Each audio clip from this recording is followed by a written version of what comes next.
Seguramente. Ok. Bueno. Generalmente el doctor me manda justamente en medio de este capítulo a que hable de este artículo que publicó con el doctor Cetina y con el doctor Magaña, que yo recordaba que era un physical review, pero aparentemente no. Y la historia más o menos comienza así. Ustedes se salvaron porque ya no hay exámenes doctorales. El último que tuvo que pasar un examen doctoral fue el buen David.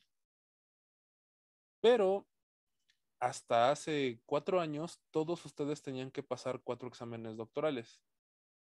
Y generalmente lo que todo el mundo hacía era presentaba las 3 materias básicas que había llevado y presentaban uno más, ¿no? Que no habían llevado.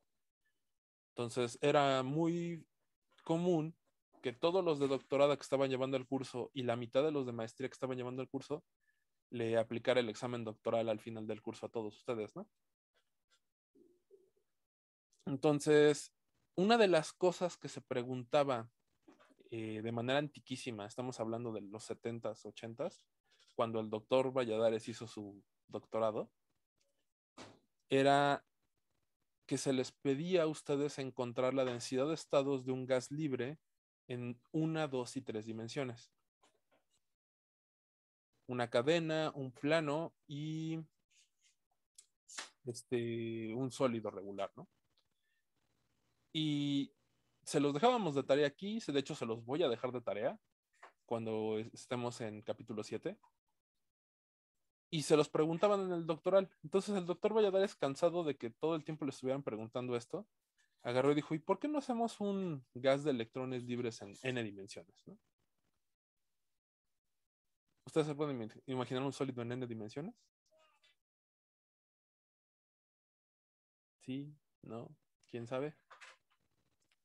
Pues, quién sabe. No. Ok. Entonces, empecemos con esto.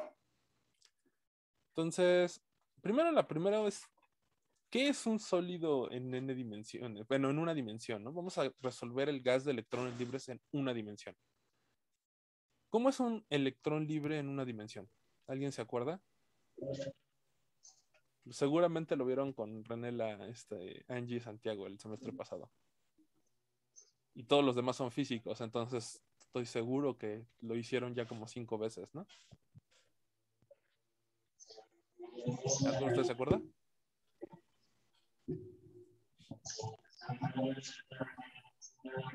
¿Nadie se acuerda?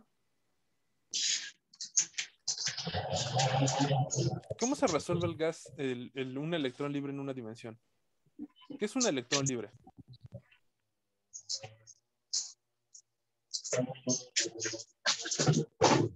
Que no está Es un sujeto a un electrón. potencial. No está sujeto a un potencial, ¿no? Entonces, en general, ustedes van a tener algo...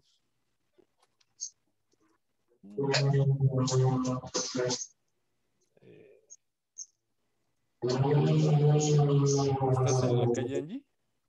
Ay, no sé. No te preocupes.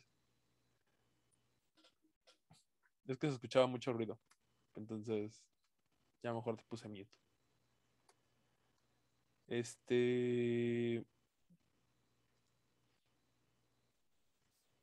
Ok. Entonces,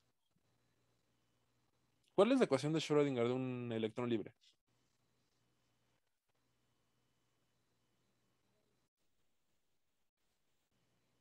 ¿Alguien se acuerda?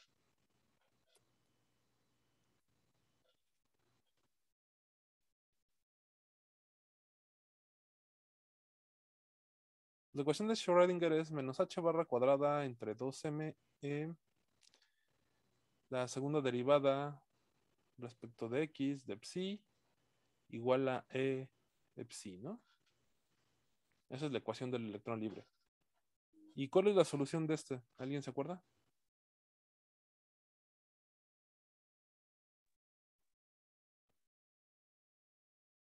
¿Cómo resolvemos esto? Lleva un seno, ¿no?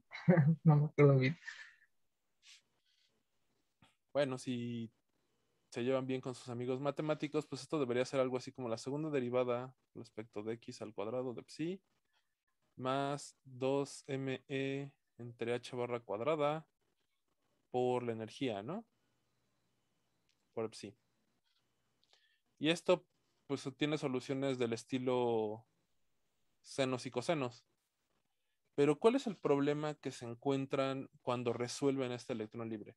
¿Por qué no puede ser cualquier seno y cualquier coseno?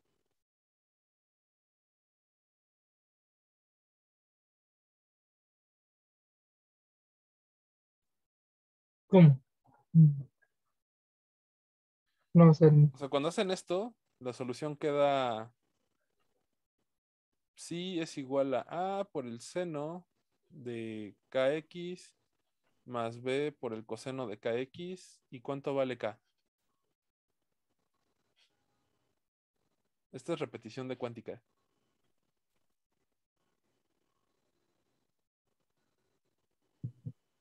¿no? Esto es lo que les queda. Y esto tiene dos problemas que debieron haber visto. Tienen un vector de onda y ese vector de onda es sumamente específico, ¿no? Hay un solo momento asociado. H barra K, que es el momento del electrón, es raíz de 2me. ¿Sí se acuerdan? Entonces, ¿cuál es la varianza de P? Resulta que la varianza de P es cero. ¿No vieron esto en su curso de cuántica? Pero existe una cosa que se llama principio de...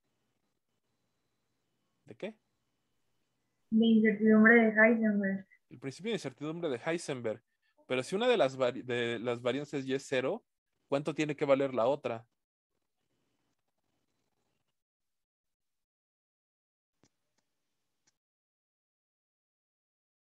¿Nadie? A ver, Santiago, yo sé que a ti te gustan las matemáticas. ¿Qué número multiplicado por cero me da h barra entre 2? Ninguno. Es una determinación muy fea, ¿no? Entonces resulta que el único sentido para que esta desigualdad siga siendo mayor que cero es que delta x esté indefinido o si eres físico, pues que esta cosa tienda a infinito, ¿no? ¿Qué quiere decir que la varianza en x tiende a infinito?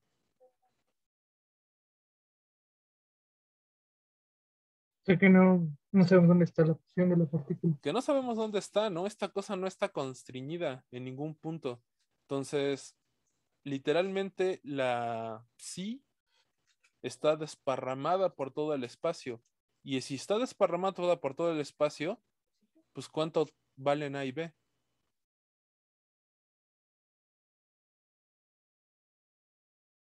Acuérdense que la psi tiene que estar normalizada, ¿no? La integral sobre todo el espacio de la psi conjugada a psi tiene que valer 1. Pero si esta cosa no está constreñida, está desparramada en todo el espacio. Si está desparramada en todo el espacio, pues ¿cuánto va a valer A y cuánto va a valer B? Para que la integral valga 1.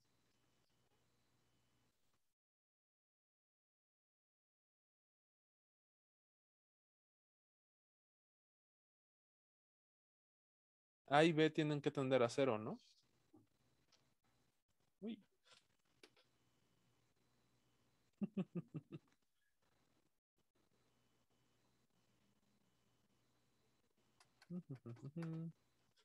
Ahora sí. A y B tiene que tener a 0. ¿Sí se acuerdan de esto? Esto es como repaso rápido de cuántica. Sí, ¿no? ¿Quién sabe? Entonces resulta que aunque la ecuación diferencial es muy sencilla y la podemos resolver en literalmente 3 líneas, la normalización, darle sentido a la solución es muy complejo. Esta solución en general no tiene sentido físico.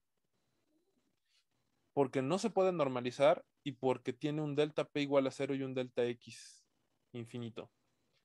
Entonces, ¿cómo es que lo corrigieron? en cuántica, ¿alguien se acuerda?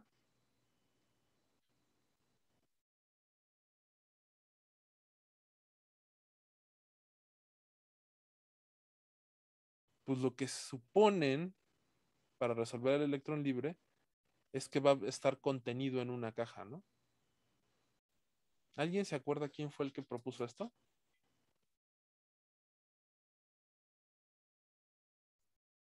No, en verdad no. Ok, está bien. Si no me recuerdo fue Lorentz el que lo hizo, el que propuso normalizarlo a una caja de 0 a L.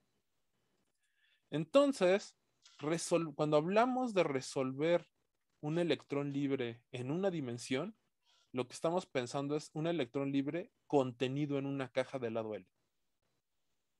¿Vale? Si el electrón no está contenido en una caja del lado L, la función de onda no se puede normalizar y entonces no tiene significado físico la solución de la ecuación de Schrödinger. ¿Ok? Entonces, Ok, siempre recuerden esto, la función de onda tiene que poderse normalizar. Si no se puede normalizar, no tiene sentido esa solución.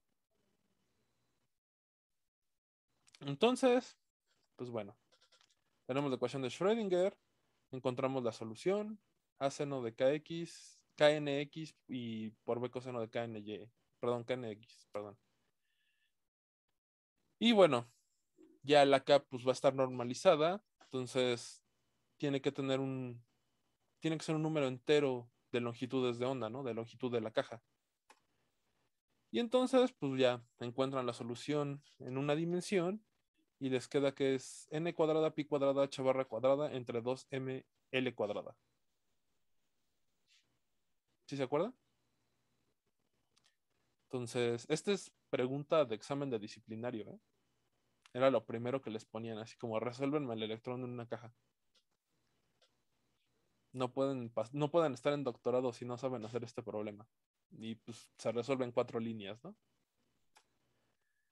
Entonces, ¿qué pasa si tenemos una caja bidimensional? ¿Cómo resolveríamos una caja rectangular, no cuadrada?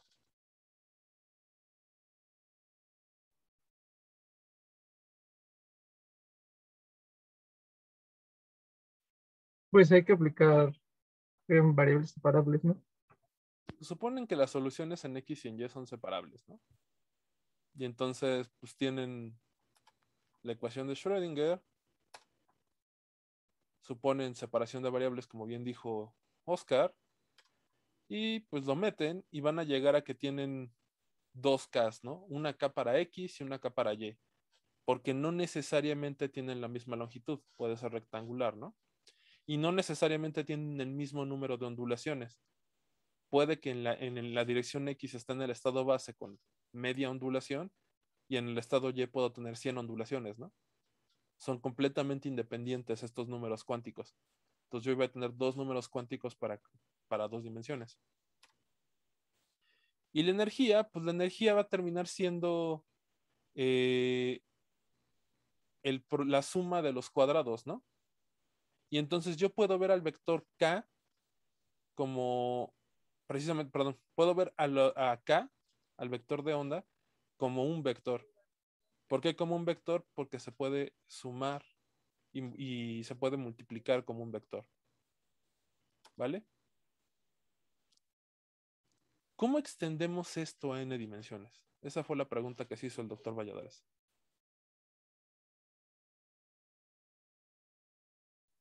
Pues si aplicamos variables separables, tendríamos n variables para cada n coordenada, ¿no?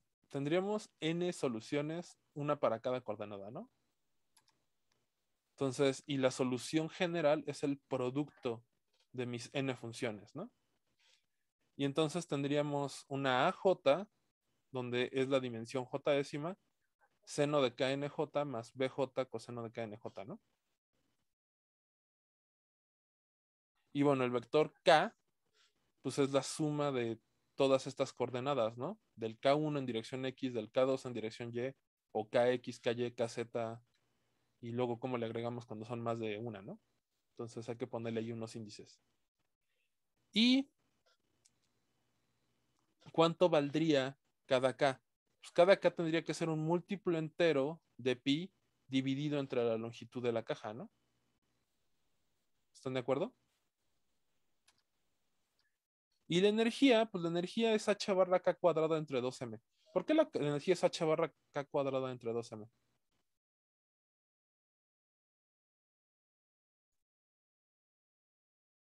Porque nada más es la energía cinética. Pues porque nada más es la energía cinética y el momento es h barra k, ¿no? Entonces, como bien dice Oscar, pues esto es un electrón libre, y si ese electrón libre solo tiene energía cinética, entonces es p cuadrado entre 2m, y p cuadrada es h barra cuadrada entre k cuadrada, ¿no? Entonces, esta tiene que ser la energía a fuerzas, y pues esto simplemente es, aquí me falta un cuadrado, kn cuadrado, ¿no? Ok. Aquí tengo que ver un poquito de degeneración. ¿Vieron degeneración Santiago y Angie con Renela? Eh, este es mi primer semestre, entonces no. Ah, ¿tú no lo llevaste con Renela? No. Ok. Bueno, ¿viste degeneración? Me acuerdo que le dijiste al doctor que ya habías llevado cuántica, ¿no? Pues sí, o sea, sé a qué se refiere, pero no. Pero más en mecánica estadística también un poco. A ver, ¿qué entiendes por degeneración? Pues son que diferentes estados pueden estar en el mismo nivel energético. Exactamente, que voy a tener dos estados diferentes con diferentes números cuánticos y por tanto diferente función de onda, pero voy a tener el mismo nivel energético. ¿Ok? Sí. Ok. Entonces, pues aquí es un dibujito que me aventé el semestre pasado. Niveles energéticos para la caja cúbica, ¿no? Entonces, para la caja cúbica, pues los mínimos valores de n son 1, ¿no? Es lo menos que puede tener la caja. Entonces, el nivel más bajo es 1, 1, 1 en unidades de h barra cuadrada pi cuadrado entre 2ml cuadrada, ¿no? Y luego el siguiente nivel energético es cuando uno de las direcciones tiene un 2, tiene n igual a 2. Pero tengo uno para nx igual a 2, uno para ny igual a 2 y uno para nz igual a 2, ¿no? Entonces, aquí, en 6h barra cuadrada pi cuadrada entre 2ml cuadrada, yo tengo una degeneración de 3. Y lo mismo pasa cuando tengo 2 en el estado 2, ¿no? Pero, por ejemplo, cuando tengo 1, 2, 3, yo tengo en realidad las permutaciones.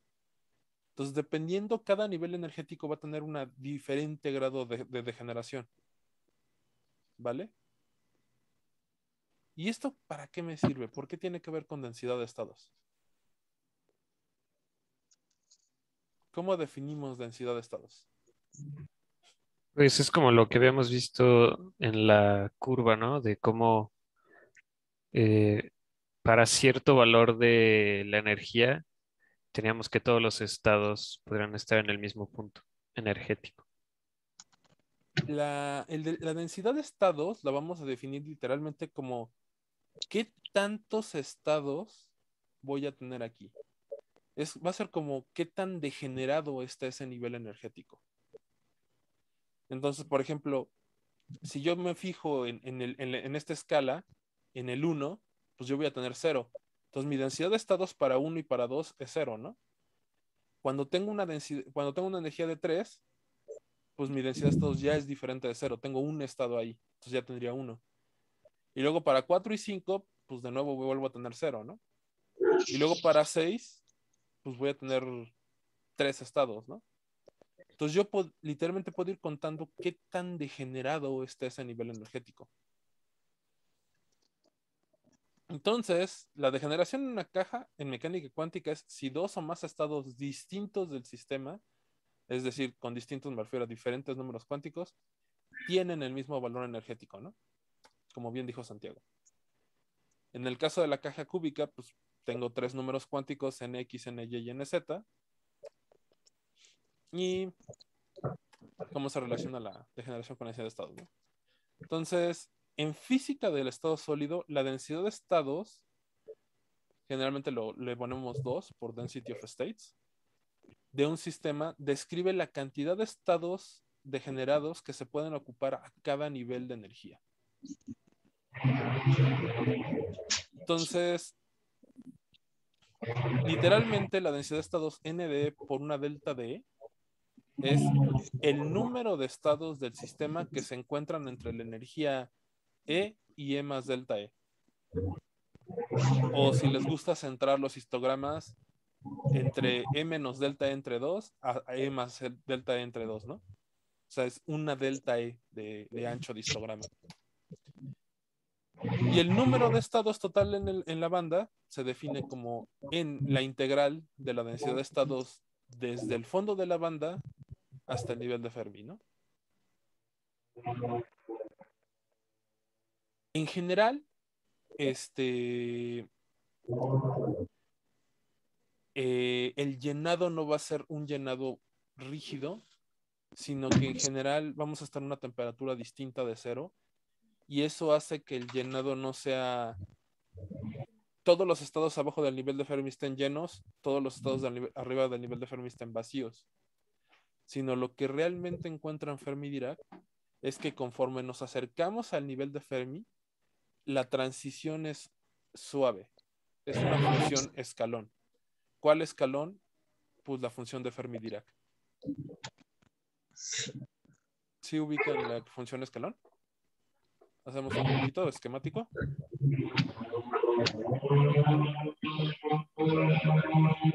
La idea del libro, en general, es que esta va a ser mi curva E y este va a ser mi nivel de Fermi, ¿no? Entonces, la idea original del nivel de Fermi es que todos los estados abajo del nivel de Fermi están ocupados. ¿Qué quiere decir que están ocupados? Que tienen una ocupación de 1. Esto sería la ocupación, ¿no?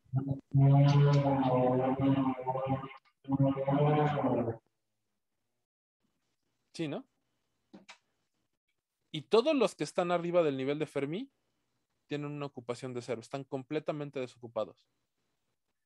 Y esta es la idea con la que se trabaja en el libro en general. En la vida real, lo que ustedes tienen es que el llenado energético no tiene esta forma, sino que la función está un poco más suavizada. Se los digo porque ahorita casi todos son teóricos, ¿no? Entonces sí van a tener que lidiar con esto. Y entonces lo que se hace es, aquí tienen ustedes el nivel de Fermi y van a tener una función que no es un escalón duro, sino que es como una sigmoidal. Ese es el nombre correcto de la función. Y esta es la de el llenado de Fermi-Dirac a una temperatura mayor que 0. ¿Vale? Y lo que sí es cierto es que a nivel de Fermi es el 0.5, ¿no? Siempre, sin importar qué temperatura sea. Esta es la función de Fermi-Dirac y esto es realmente lo que nos dice qué tan lleno está y depende, pues obviamente, de la temperatura. Cuando la temperatura es 0, esto es una delta y pues, es una función escalón, ¿no?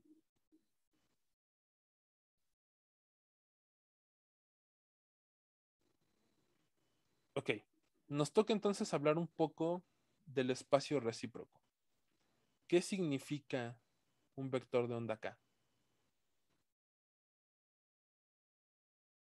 ¿Verdad?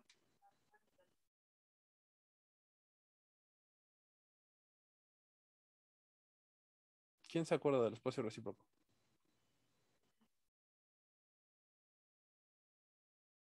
¿O ya se durmieron todos? Bueno, yo lo asocio directamente con la transformada de Fourier, que más bien sería como analizar el espacio en el dominio de la frecuencia, porque como vimos en el anillo, había como vibraciones, ¿no? Entre átomos o moléculas. Ok. Muy bien. A ver. Cuando resolvimos la caja unidimensional hace ratito, encontramos que la función de onda de una caja era una suma de senos y cosenos, ¿no? Si ustedes le sacan la transformada de Fourier a esto, ¿qué significa sacar transformada de Fourier?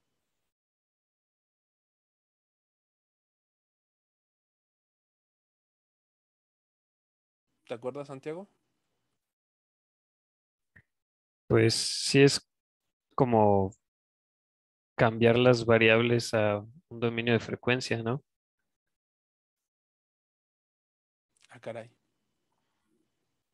Interesante. ¿Alguien se acuerda de sus clases de math? ¿Qué significado tenía sacar la transformada de Fourier?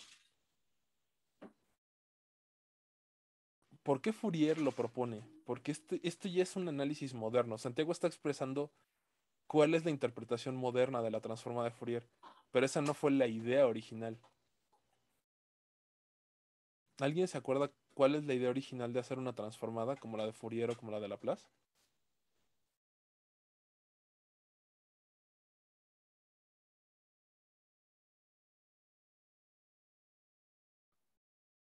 Como el significado físico. Pues más bien matemático. Como cuál era la idea esta de hacer la transformada.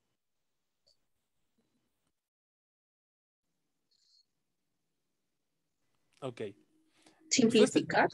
ustedes tenían una función cualquiera y entonces Fourier se hace la idea como de, oye, yo puedo escribir esta función como una combinación lineal de otras funciones. Y entonces empiezan a expandir esto y pues el primero que lo hace es este Taylor, ¿no? Expandiendo una función en términos de polinomios. ¿Sí se acuerdan? La serie de Taylor y la serie de Laurent. Sí, Entonces, Fourier llega y dice, ok, si puedo expandir cualquier función en un polinomio, ¿podré expandir cualquier función en términos de otras funciones? Y entonces llega y propone, pues yo creo que puedo expandirla en términos de senos, ¿no? Y luego alguien le dice, no, pero pues el x cuadrada no la puedes expandir, no importa cuántos senos agregues. Dice, sí, pero esa la puedo expandir en términos de cosenos. Y entonces agarra Fourier y saca el artículo y dice, cualquier función, no importa qué forma tenga, la puedo expandir yo en una suma de senos y de cosenos. Y esta es precisamente una suma de senos y de cosenos. Entonces, cuando ustedes hacen la transformada de Fourier de esta cosa, pues lo que van a encontrar es que van a tener picos justamente en K, NJ y en KN, bueno, en KX y en KY, ¿no? En dos dimensiones, o en KX y KY y KZ. Entonces, la transformada de Fourier de un seno y un coseno son deltas de Kronecker en el espacio recíproco, porque solo necesitan ustedes conocer K, X y KY, ¿no? Son ondas puras al final de cuentas. Entonces, cuando ustedes hacen la transformada de Fourier de tres dimensiones de la solución de la caja cúbica, lo que ustedes encuentran es un mallado donde vale cero en cualquier punto que no esté que sea blanco y en donde está el puntito, la transformada de Fourier valdría infinito, ¿no? Literalmente son como deltas de Kronecker en tres dimensiones. Esto es lo que representa esta figura. Y para terminar de enlazarte esto con la idea moderna, Santiago, lo que se dieron cuenta es que pues, podían expresar frecuencias, una onda que no fuera necesariamente senoidal o cosenoidal, en términos de senos y cosenos. Y entonces teníamos como un espectro de cuáles son las frecuencias que representan esa onda. Pero esto ya fue como un análisis posterior a la idea original de Fourier. ¿Vale? Ok, Ok, entonces, pues al final de cuentas ustedes tienen que la energía es proporcional a K cuadrada. Entonces, pues la energía, ustedes tienen una energía de Fermi y ustedes pueden definir esa como la energía más alta que va a estar ocupada, ¿no? Y entonces cuando hacemos el dibujo en el espacio recíproco, pues la KF me define una esfera y todas las energías que estén dentro de esa esfera, pues tienen que tener una energía menor a la energía de Fermi y por tanto van a estar ocupadas.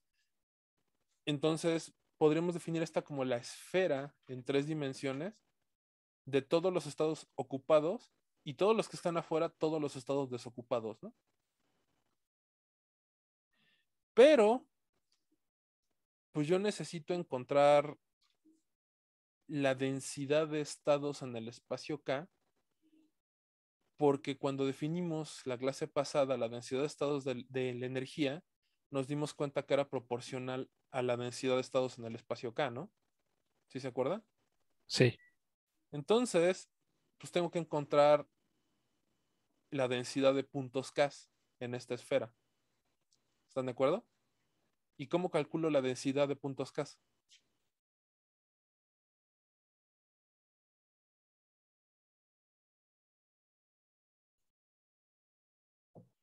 Usamos el volumen de la esfera y número de puntos. Exactamente, mi querido Oscar. Necesito saber cuántos puntos hay dentro de la esfera y necesito saber el volumen de la esfera. ¿Están de acuerdo? ¿Cuántos puntos va a haber dentro de la esfera?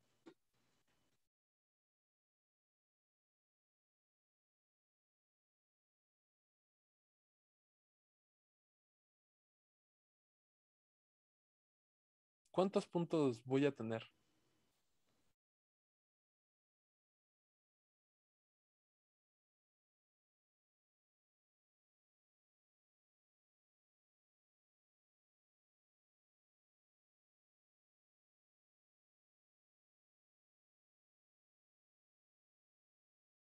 Todos los puntos, a ver, volvamos al dibujito de Fermi.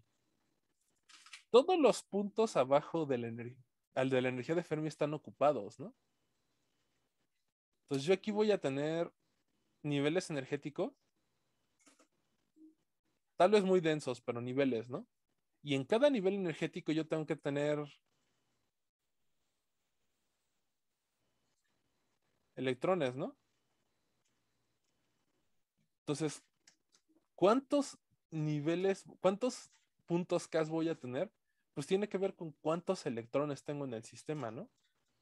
Porque todos los niveles abajo de la energía de Fermi van a estar ocupados y todos arriba del nivel de Fermi van a estar desocupados, ¿no? Entonces, para saber cuántos están ocupados, pues es cuántos electrones tengo, ¿no? Tal vez ahí haya un factor de entre dos, dependiendo si estamos contando en el spin, pero el número de estados, el número de puntos K tiene que ser proporcional al número de electrones, ¿no? Entonces, pues muy sencillo, ya solo me toca ver cuál es el volumen de una esfera, ¿no? ¿Están de acuerdo? ¿Sí o no? Sí, ¿Y cómo calculo el volumen de una esfera? 4/3 de pi por el radio. Entonces resulta que me va a ir por ahí un R a la N, un K a la N menos 1.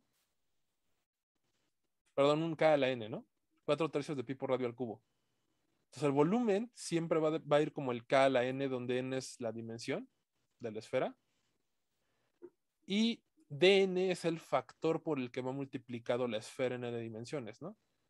En una dimensión, pues ¿cuánto es el volumen en una dimensión?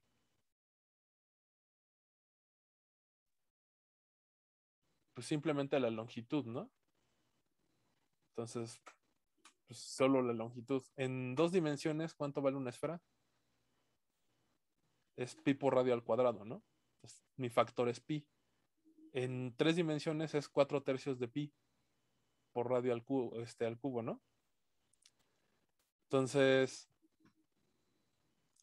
pues con esto fue con lo que se encontró el doctor Valladares y sus alumnos en aquel momento, si no me recuerdo, de licenciatura, el doctor Cetina y el doctor Magaña. ¿Sí los ubican? Magañas. Sí. Órale, Andrea no conoce al doctor Magaña, qué loco. Esperaba que Bueno, Angie. a Magaña sí, pero a Cetina no. Santiago, ¿tú ubicas a Cetina? No, no ubico ninguno. Es que Cetina está en el Instituto de Física. Perdón, Magaña está en el Instituto de Física y Cetina está en el Instituto de Ingeniería. ¿Entonces no los ubicas? No. Qué mal. Entonces, pues los doctores se ponen a hacer esto y se dan cuenta de que la densidad de estados, pues la energía está relacionada directamente con K, ¿no? Es H barra K cuadrada entre 2 M. Entonces, para encontrar la densidad de estados en el espacio energético, pues yo puedo trasladar el problema al espacio recíproco y calcular la densidad de puntos K en el espacio recíproco y pues simplemente calcular la densidad de estados como un producto, ¿no? Entonces, pues resuelven la ecuación en n dimensiones, plantean lo que les dije, que 2m entre h barra cuadrada es el k cuadrada, y pues las funciones de onda son aj seno de kj xj más bj coseno de kjxj, ¿no? Y bueno, kj pues es el espacio recíproco y no va a tener la misma dimensión porque el doctor lo quiso hacer lo más general posible, entonces no supuso que era cuadrada o cúbica, sino que cada dimensión tenía una longitud diferente, ¿no? La caja en n dimensiones podía ser un paralelepípedo. Entonces, pues todo el volumen del espacio K, no sé si recuerdan, pero es el volumen entre 2pi a la n. Entonces, para el volumen en una dimensión, pues es 2pi entre L, perdón, L entre 2pi, en dos dimensiones es L cuadrada entre 4pi cuadrada, en tres dimensiones es L cúbica entre 8pi cúbica, ¿no? El volumen total del espacio recíproco. Y pues ya, nada más tenían que multiplicar el volumen por la densidad de puntos K en ese volumen. Y la densidad de puntos K pues estaba dando como la densidad, K a la n por el factor de una esfera, el factor de volumen de una esfera. Y resulta que buscando ahí por los matemáticos se preguntaron muchas veces cuál sería de un volumen de una esfera en n dimensiones. Entonces resulta que el volumen de una esfera en n dimensiones está dada por la función gamma y es literalmente 2pi a la n entre 2 entre n por gamma entre n medios. ¿Sí ubican la función gamma de sus clases de math? ¿Ubicas la función gamma, Santiago y Yanji? Sí. Es como la generalización del factorial, ¿no? La generalización del factorial a cualquier número real. Bueno, no cualquiera, están las indefinitudes negativas, pero a cualquier real positivo, a cualquier parte positiva del plano complejo. Pero bueno, ya nos vamos a clavar tanto en matemáticas, lo sustituyen, encuentran la densidad de estados y luego pues, la densidad de estados en el espacio E, pues es la densidad de estados en el espacio K dividido por la derivada de E de K, ¿no? Que fue la definición que vimos en el Sutton. No sé si se acuerdan. ¿Sí? ¿No? ¿Quién sabe? Sí, Y entonces pues ya expanden el coeficiente, encuentran el coeficiente de Fermi, la energía de Fermi en términos de este volumen generalizado y pues publican el resultado que les voy a dejar de tarea. Seguramente en el capítulo 7, ¿no? Encuentran la densidad de estados para una dimensión, para dos dimensiones, para tres dimensiones y los niveles de Fermi. Entonces cuando se los deje de tarea ya saben a dónde venir a copiarlo o pueden volver a ver este video. Y encuentran un resultado que vamos a analizar con más detalle cuando estemos en electrón libre, pero es que en una dimensión esto va como 1 entre la raíz de E. En dos dimensiones la densidad de estados es una constante, literalmente una línea constante. Es una densidad uniforme, por así decirlo. Y en tres dimensiones es una raíz cuadrada. Crece como una raíz cuadrada conforme crece la E. Ya veremos qué significa. Pero, y aquí seguramente lo volveremos a ver cuando estemos en capítulo 7, yo les había mostrado la densidad de estados. Sí, todavía la tengo abierta. El viernes. Este es el silicio, ¿no? Entonces, muchas cosas, es principalmente de la banda S, en un inicio tienen este comportamiento como una raíz. Entonces, la banda S suele comportarse como como un electrón libre, cuando me refiero a que tiene que el comportamiento de una raíz. Y eso explica por qué los metales alcalinos, los de la familia 1, tienen comportamiento metálico, porque se comportan como un electrón libre. Cuando la banda S está semi llena, siempre se comporta como un metal. Pero bueno, eso ya lo veremos más cuando hablemos de metales en capítulo 7. Aquí lo que me falta hablar es, nada de esto se comporta como una línea constante, ¿no? ¿O sí? Nada de esto se comporta como un 1 entre X, ¿no? Como la de una dimensión. Entonces, una de las curiosidades que tiene el doctor y que siempre se las dice y seguramente se las va a recordar es, él cree que si agarramos diferentes valores del exponente, entonces podríamos nosotros ajustar esta densidad de estados realista por densidades de estados libres a diferentes dimensiones. Por ejemplo, este que va como una parábola invertida, pues podría ser como un x cuadrada con un coeficiente negativo, ¿no? Esta sección de aquí. Aquí podrían ustedes ajustar una parábola y entonces resulta que para una parábola tendrían que fijarse en un electrón libre en 5 dimensiones. Porque si está en 5 dimensiones, entonces la densidad de estados va como e cuadrada. Si se dan cuenta del artículo, va aumentando como la raíz de conforme aumentan las dimensiones, ¿no? Entonces en 4 dimensiones sería una pendiente, una línea, una dependencia lineal, ¿no? Iría como e nada más. Y en 5 dimensiones iría como e a la 3 medios. Y en 5 dimensiones iría como e cuadrada. Sí. A ver, en 4 sería e. En 5 sería e a la 3 medios. En 6 dimensiones sería e cuadrada, ¿no? Entonces ustedes podrían expandir esta densidad de estados en un polinomio de orden n y ajustar esto como una densidad de electrones libres en n dimensiones. Y alguno me diría, no, pero aquí no es dimensión 3, ¿no? Aquí es dimensión 2.7. Pues resulta que sí existen dimensiones 2.7, porque si se acuerdan del cálculo, la energía va como la función gamma, ¿no? Y la función gamma no es un factorial, está definido para cualquier número real positivo. Entonces ustedes podrían tener dimensiones fractales. ¿Ok?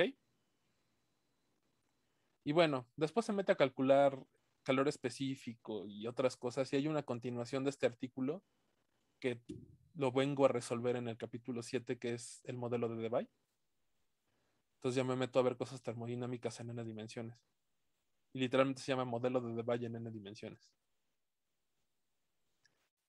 Entonces, R de K es la densidad de puntos K por unidad de volumen, que se calcula literalmente como el volumen entre el número total de puntos. Y dn/kn es el volumen de la esfera en n dimensiones.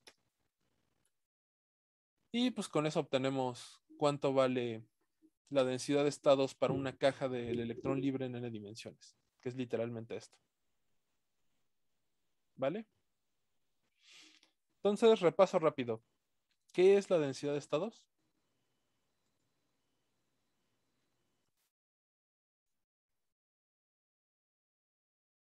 El número de estados asociados a una energía.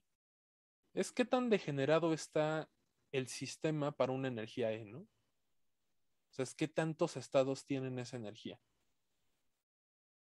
Y con estados me refiero a estados con diferentes números cuánticos. Y bueno, para que me respondan la de la tarea, ¿cuál es la diferencia entre la densidad de estados global y la densidad de estados local?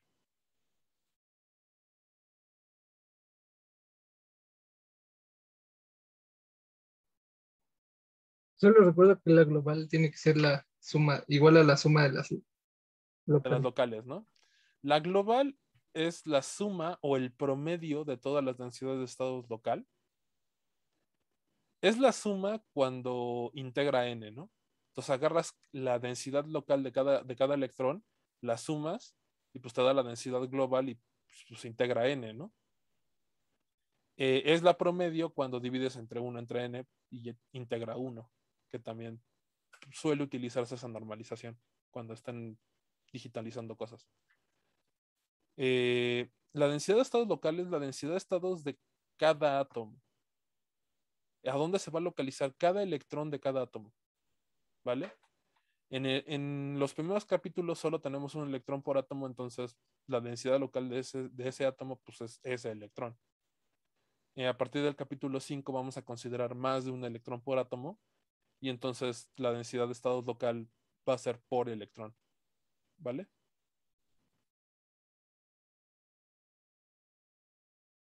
O en el caso del capítulo 7 vamos a considerar una banda de n electrones por átomo.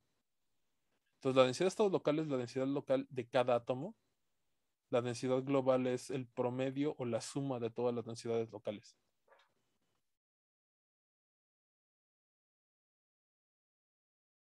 ¿Hay hasta aquí alguna duda? ¿Ya se perdieron con el espacio recíproco en n dimensiones?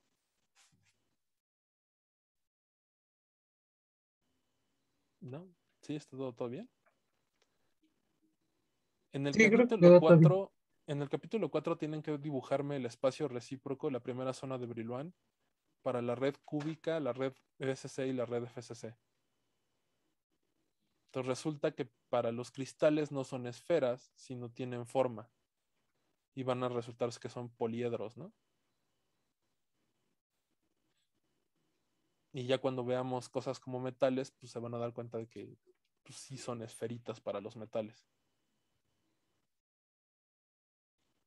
¿Hay alguna duda? ¿Pregunta? ¿No? Entonces, No, pues terminamos no, pero temprano. ¿Sí? ¿No? para prepararse y ver la Champions. Ok. Pues más bien para que se pongan a hacer la tarea, porque la tienen que entregar como en 10 días, ¿no? Ah, Ya bueno. deberían poder hacer todos menos el problema 5. No sabemos que la tarea se hace un día antes.